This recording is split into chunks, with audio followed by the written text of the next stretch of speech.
My name is Patrick E. Walsh. I'm from Kilkenny. I'm an accountant for the last 35 to 40 years. I served in public practice for 23 years and I was a financial controller for 15 years. So that's my professional background. When this thing started happening in 2021, the deaths rising, I started researching on RIP.ie and I started writing about it and sending stuff to newspapers, and it just took off what I was doing. And that's why I'm here today asking to speak.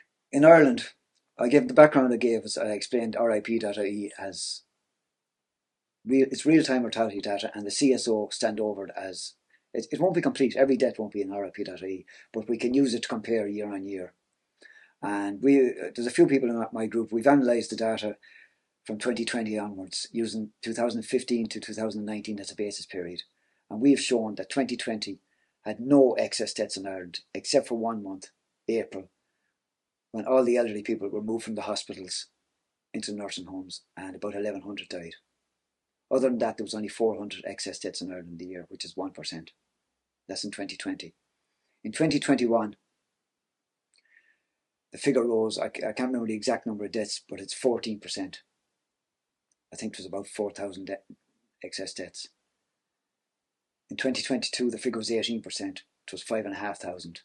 And in 2023, it was 5,800, I think. And that was 18.5%. It keeps rising.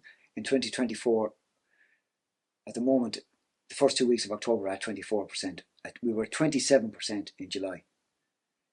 Since the middle of June, it seems things have escalated. And that's where we are now. And as compared to other countries, European countries, Eurostat does that every month. And I publish them figures as well, but they're in the general public. Just people don't know where they are. I put them out in the Substack.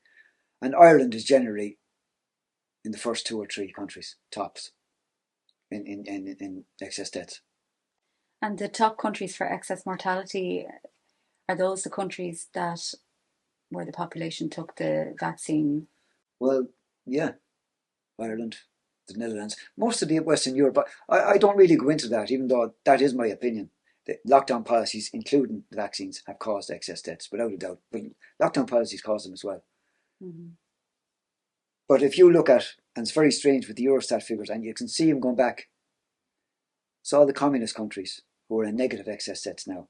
They suffered during the COVID, whatever happened.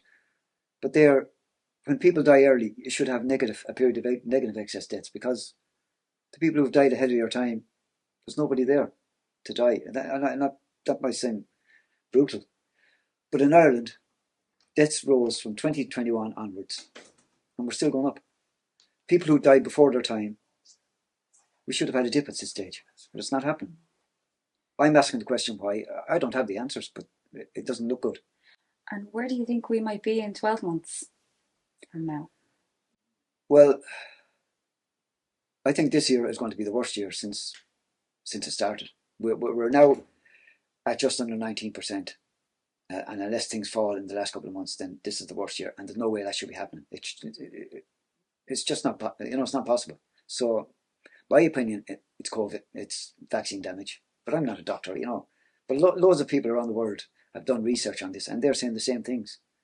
Denis Rancourt, he puts it down to he's correlated to the vaccine rollout in different countries. I'm not going to argue with him. It's hard to deny, really. Well, it's there. The timing correlates with the rollout of the vaccine. And a big point, just say if someone tried to convince us here we had no excess deaths, well, the next question should be, what did Ireland do that's so perfect? That every other country in the Western world has had the excess deaths, but Ireland doesn't. Let's follow them. There's no one asking that question.